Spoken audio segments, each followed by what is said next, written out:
పైగా మనలాంటి ఫ్యామిలీస్ నిరికిస్తే పేరు వస్తుందనో లేదా పైకం వస్తుందనో ఆలోచిస్తారు కదా. వాళ్ళు ఆలోచిస్తారని మనం వరి అవ్వాల్సిన అవసరం లేదు తాతయ్య. మేము ఎలాగూ ఫంక్షన్ హడావిడిలో ఉన్నాం, తను మాతో రాలేదు అని చెప్తాం. మాకు ఆవిడ విషయాలు తెలియవు అని చెప్దాం. అంతగా ఆరాలు తీస్తే తను మమ్మల్ని బద్నాం చేయాలని ఇక్కడికి వచ్చి ఆత్మహత్య చేసుకుందేమో అనొచ్చు. ఎస్, అన్నయ్య చెప్పింది కరెక్ట్. నిజంగా తను అందుకే అలా చేసిందేమో. అటు పుట్టింటి వాళ్ళు తనని రావద్దన్నారు, మనం మనతో కలిసి ఉండొద్దన్నాం. మరో దారి లేక మరణానికి దగ్గరైందేమో. బతిమాలో బామాడో చేసిన తప్పని కాళ్ళ మీద పడి వేడుకొని కాస్త చోటు సంపాదించుకోక ఇలా ప్రాణాలు తీసుకోవడం ఏమిట్రా పిచ్చితనం కాకపోతే?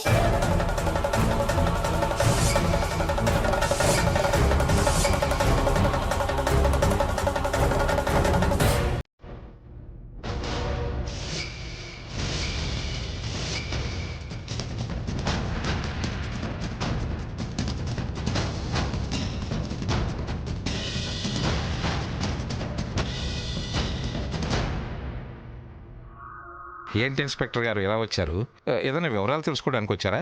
వివరాలు తెలుసుకోవడానికి కాదండి, మేము సేకరించిన వివరాలను బట్టి మీకు విషయం చెప్దామని వచ్చాం.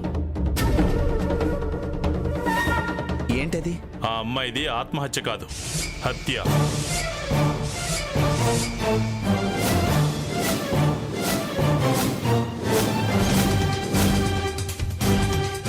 హత్య? ఎస్, పక్కా ప్లాన్తో చేసిన మర్డర్. మేం సాక్ష్యాధారాలు సేకరించాం కూడా, అందుకే హంతకుడిని అరెస్ట్ చేయడానికి వచ్చాం. హంతకుడిని అరెస్ట్ చేయడానికి వచ్చారా? అంటే హంతకుడు మీ ఇంట్లోనే ఉన్నాడు.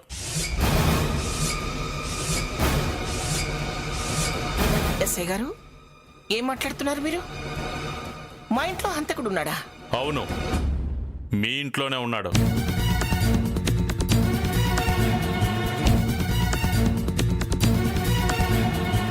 Constables, search. Yes sir.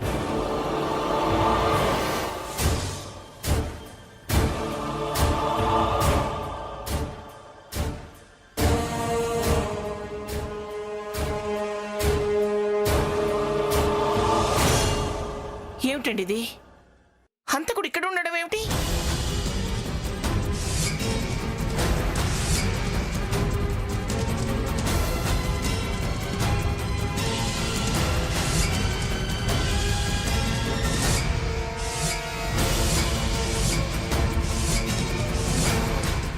ఏమండి? సాకేత్, ఎస్ఐ గారు, ఏమిటిది?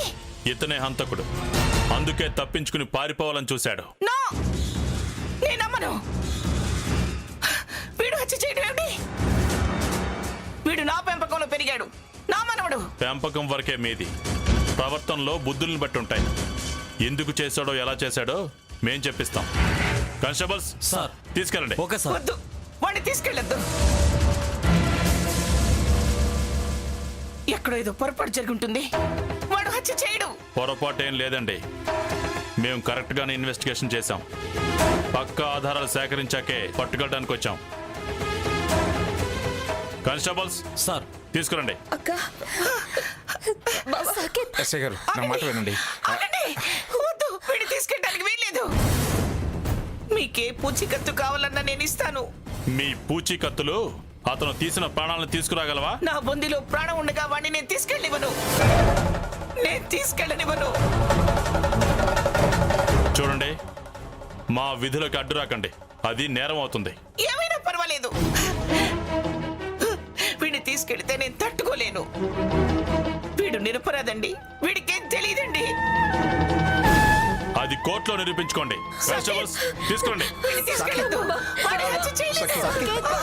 గ్రాని, గ్రాని. సాకేత్, సాకేత్. నానమ్మ, అర్థం చేసుకోండి. నానమ్మ, ఏమైంది?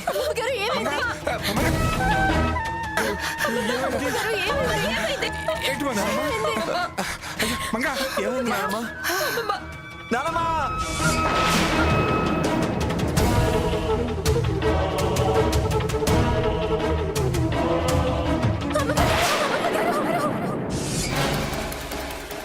ఏమైంది సీత?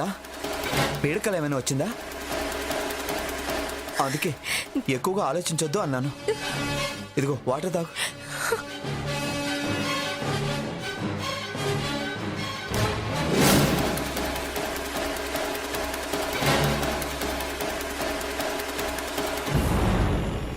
కాస్త ఆలోచనలు పక్కన పెట్టి ప్రశాంతంగా పడుకో.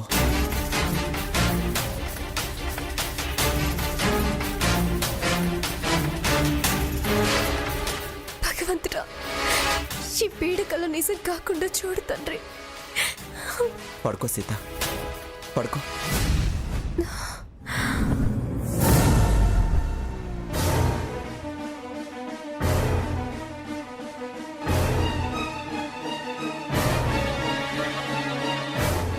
నాకు ఇదంతా చూస్తుంటే చాలా టెన్షన్గా ఉంది. ఎప్పుడు ఏ మలుపు తిరుగుతుందని భయంగా ఉంది. అందుకే జరిగిందంతా వివరంగా గ్రానికి చెప్పేస్తే బాగుంటుంది. బావా, బావా, వద్దు బావా. చెప్పేస్తాను స్వనా, బావా, చెప్పేస్తాను. వద్దు బావా, అంత పొరపాటు చెయ్యొద్దు బావా, ప్లీజ్ బావా. అనవసరమైన భయాలేం పెట్టుకోకు. నాకు తెలిసి ఏం కాదు. తొందరపడి చెప్పి అమ్మమ్మ దృష్టిలో మనం చెడ్డవాళ్ళం కాకూడదు. రేపు నాకెందుకు చెప్పలేదు అంటే అప్పుడు సంగతి అప్పుడు చూద్దాం బావా. అప్పటిదాకా దాచడం ఎందుకు? అవసరం బావా. నువ్వు ముందు కూర్చో, కూర్చో బావా, ప్లీజ్ కూర్చో. అవసరం బావా, దాచడం అవసరం. తప్పు చేసిన వాళ్ళం అవుతాం. అప్పుడైనా ఇప్పుడు చెప్పినా అదే అవుతుంది. అసలు ఆ విషయం నీ మనసులో నుంచి తీసేయి బావా, మర్చిపో బావా. మామూలుగా ఉండు. ఉలికిపాటు, తత్తరపాటు, తడుబాటు వద్దు. జరిగిందేదైనా మంచికో చెడుకో జరిగిపోయింది. కలవరింతలో కూడా నువ్వు ఆ విషయం బయట పెట్టద్దు. ఏదైనా ఏదైనా మన మధ్య సమాధైపోవాలి. నువ్వు సాధ్యమైనంత వరకు ప్రశాంతంగా ఉండడానికి ప్రయత్నించు బావా. అనవసరమైన ఆలోచనలు వద్దు, తీసే. మించొస్తే నేనున్నాను కదా, నేనున్నాను అంతే. నువ్వు ధైర్యంగా ఉండు బావా. సరే కానివ్వు. ఎవరో ఒకరు మాట వినాలి అని అంటారు కదా.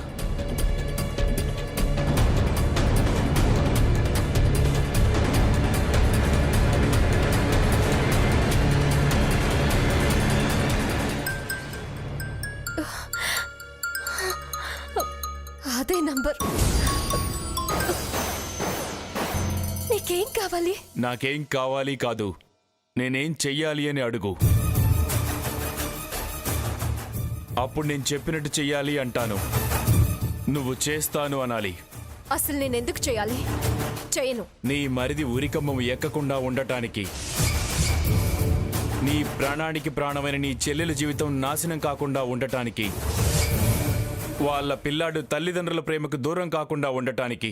చూడు, ఈ హత్య వెనుకో ఆత్మహత్య వెనుకో ఏదో మతలబుంది. దాన్ని దాచి లేని విషయాన్ని పెద్దది చేసి భూతద్దంలో చూపించి నన్ను బ్లాక్మెయిల్ చేయాలని, నాతో కాని పనులు చేయించాలని మాత్రం చూడకు. భూతద్దం లేదు, అబద్ధం కాదు, జరిగింది వాస్తవం. హెచ్చరించేది భవిష్యత్తు. నీ మాయ మాటల్ని నేను నమ్మను. నమ్మాలి సీత, నీకు నమ్మకం నేను కలిగిస్తాను. సాకేత్ హత్య చేశాడు, అది నిజం. కావాలంటే ముందు జరగబోయేది ఇప్పుడే చెప్తాను విను. నీ మాటలు అబద్ధమైతే, నేను చెప్పేది నిజమైతే, నువ్వు నేను చెప్పినట్టు చేస్తావా? చేస్తావా? కాదు, చెయ్యాలి, చేసి తీరాలి. ముందు నువ్వు చెప్పేదేంటి? కాసేపట్లో పోస్ట్ మార్టం అయి హంస డెడ్ బాడీ వస్తుంది.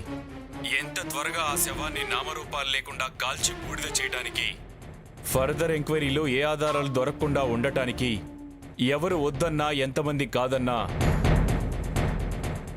తనే ఆ బాడీకి దహన సంస్కారాలు చేస్తానని ముందుకు వస్తాడు, చేస్తాడు. అది జరగకపోతే నేను నీకు ఫోన్ చేయను. చెప్పింది జరిగితే నువ్వు నా మాట ప్రకారమే నడుచుకోవాలి. నో నో, సాకేత్ అలా చెయ్యడు. ఎందుకంటే సాకేత్ హంసని హత్య చేయలేదు కాబట్టి.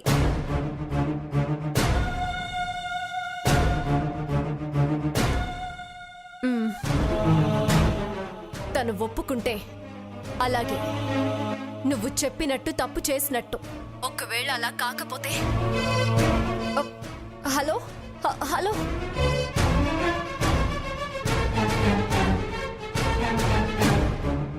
సాకేత్ అలా చేసుండడు. నాకు పూర్తి నమ్మకం ఉంది.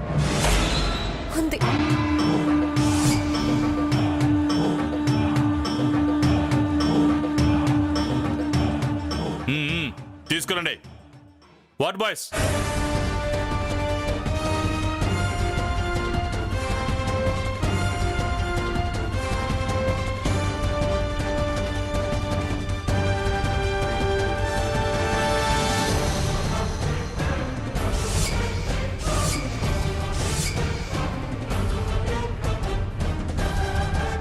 డెడ్ బాడీని లోపలికి తీసుకెళ్ళండి.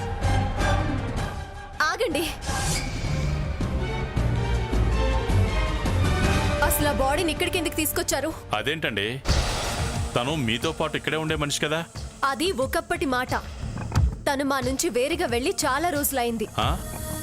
మరి మమ్మల్ని ఏం చేయమంటారు? మమ్మల్ని అడుగుతారేంటి ఎస్ఐ గారు? మీకు తోచింది చేయండి, లేకపోతే బాడీని ఏ హాస్పిటల్కో దానం చేయండి. అది కుదరకపోతే కార్పొరేషన్ వాళ్ళకు అప్పగించండి. అదంతా ఎందుకండి, బాడీని వాళ్ళ పేరెంట్స్కి అప్పగించండి. అవును ఎస్ఐ గారు, ఆ పని చేయడమే మంచిది. వాళ్ళ పేరెంట్స్ అడ్రస్ ఉందా? నేను చెప్తాను. స్వర్ణ, రిజిస్టర్లో అడ్రస్, ఫోన్ నంబర్ ఉన్నాయి, చూసి తీసుకురా. అలాగే అక్క. బంధుత్వం ఉందన్నారు, మరి బాడీని వద్దంటున్నారేంటి? మా ఇష్టం అండి. బంధుత్వం ఉంటే శవానికి బాధ్యత తీసుకోవాలనుందా?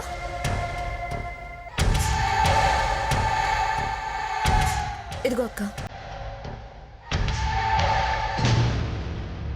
ఇదిగోండి వాళ్ళ అడ్రస్.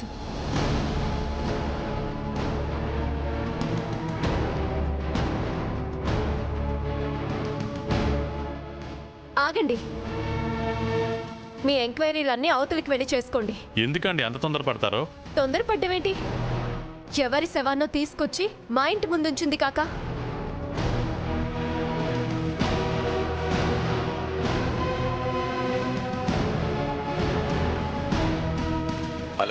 హలో, మేము పోలీస్ డిపార్ట్మెంట్ నుంచి మాట్లాడుతున్నాం. చెప్పండి.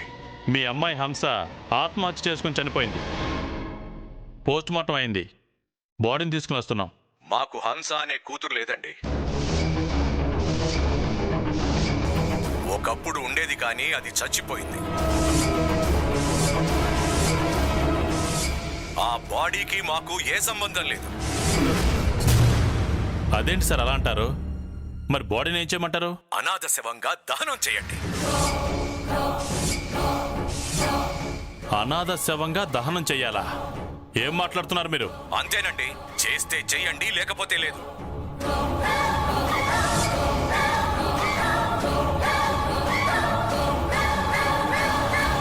ఎవరికి పట్టనప్పుడు మనకెందుకు వచ్చిన శవయాత్ర? పదండి, ఏం చేయాలో అదే చేసుకుందాం. ఆగండి ఎస్ఐ గారు.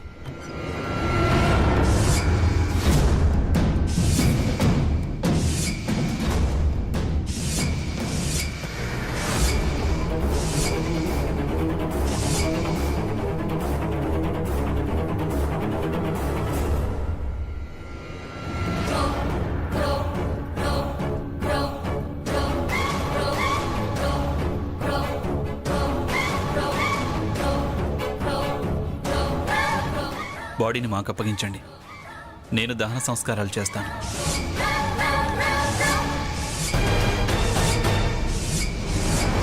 తనే ఆ బాడీకి దహన సంస్కారాలు చేస్తానని ముందుకు వస్తాడు, చేస్తాడు. అదేంట్రా, నువ్వు దహన సంస్కారాలు చేయటం ఏంటి? ఏంటి అల్లుడు గారు, మాకు సంబంధం లేదు అంటుంటే మీరు దహన సంస్కారాలు చేస్తానంటారేమిటి? మీకేమైనా పిచ్చా? పిచ్చి కదా మామయ్య, జాలి. సాటి మనిషి అన్న సానుభూతి, దయ, మానవత్వం. తనని మన ముందే తన కన్నవాళ్ళు వద్దని వదులుకొని వెళ్ళిపోయారు. అప్పుడే ఎవరూ పట్టించుకోకుండా ఉండుంటే ఈవేళ నేను ఇలా రియాక్ట్ అయ్యేవాణ్ణి కాదు. ఆ క్షణం గ్రాని స్పందించి మనవరాలిగా తనని దత్తత తీసుకుంది. రిజిస్ట్రేషన్ కూడా చేసింది. చట్ట ప్రకారం తను మనకి చుట్టమయ్యింది. ఇన్నాళ్ళు మనతో మన మనిషిగా బతికింది.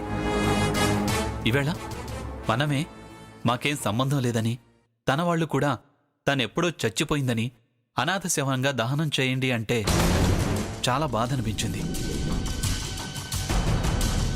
గ్రాని, తను నీ మనవరాలు. తనకి మనమంతా ఉండగా తను అనాథ శవం ఎలా అవుతుంది గ్రాని? అది కాక తను ఇక్కడికి ఈ కోట సంప్రదాయాన్ని నిలబెట్టడానికి వచ్చింది. ఆశో, దురాశో, చెడ్డ బుద్ధో, తప్పుడు ఆలోచన నన్ను కోరుకుంది. నాతో పెళ్ళని నువ్వు ఆశ పెట్టావు. తను చాలా చాలా ఊహించుకుంది.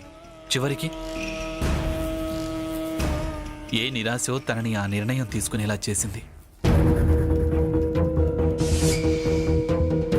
నా చేతులతో తాళి కట్టించుకుంటాను అని శపథం చేసింది. అది నెరవేరదని తెలిసే ఇలా శవం అయ్యింది.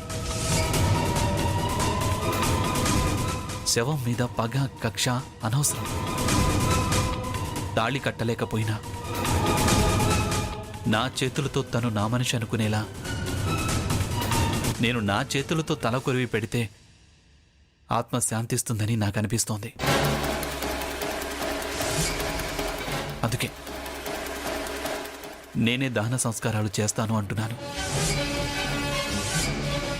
రే సాకేత్, ఏంట్రా చాలా చాలా మాట్లాడుతున్నావు? అది నీ భార్యని నీకు కాకుండా చేయాలని, హత్య చేయాలని చూసింది. తనే లేకుండా పోయిందిగా అన్నయ్య. అల్లుడు గారు, మీరు ఎన్నైనా చెప్పండి, మాకిష్టం లేదు. గ్రాని మనవరాలు అనాథ శవంగా మారడం నాకు ఇష్టం లేదు. అమ్మా సావిత్రి, నిన్న మొన్నటిదాకా అబద్ధపు దయ్యంతో హడలి చచ్చాం. ఆత్మశాంతి కరువైతే ఈసారి నిజం దయ్యంతోనే చస్తూ బతకాల్సి వస్తుంది. సాకేత్ని వాడి ఇష్ట ప్రకారం చేయనివ్వండి. కాస్త ఆ అమ్మాయి ఆత్మైనా శాంతిస్తుంది. ఆ క్రతువు పుణ్యమే కాని పాపం కాదమ్మా. తల్లిదండ్రులుండగా అల్లుడు గారు ఎలా చేస్తారు? తాళి కట్టించుకోవాలనుకుంది అని మనకు తెలుసు కదా, భర్త స్థానంలో చెయ్యొచ్చు. ఏంటి తాతయ్య గారు, మీరు కూడా అలా మాట్లాడుతున్నారు? సీత, ఇక ఈ విషయంలో వాదనలు వద్దమ్మా. సకేత్, నీ ఇష్ట ప్రకారమే దహన సంస్కారాలు కానివరా.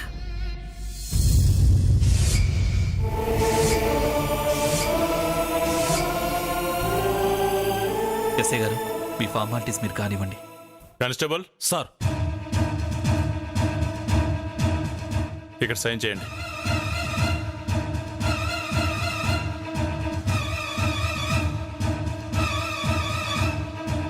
వార్డ్ బాయ్స్, డెడ్ బాడీని హ్యాండ్ ఓవర్ చేయండి.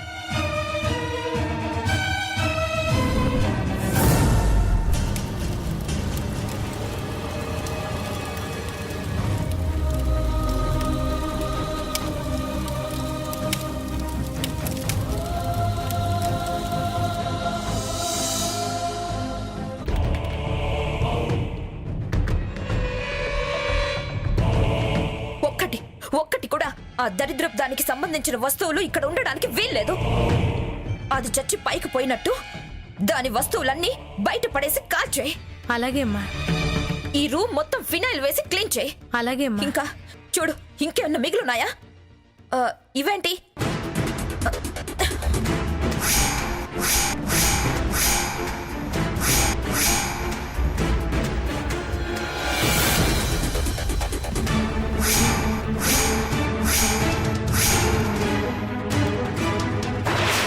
నా బావు పక్కన నుంచొని ఫోటో తీసుకోవడానికి నువ్వెవరివే? నా కాపురంలో చిచ్చు పెట్టాలని చూసావు కదా పాపిష్టిదానా.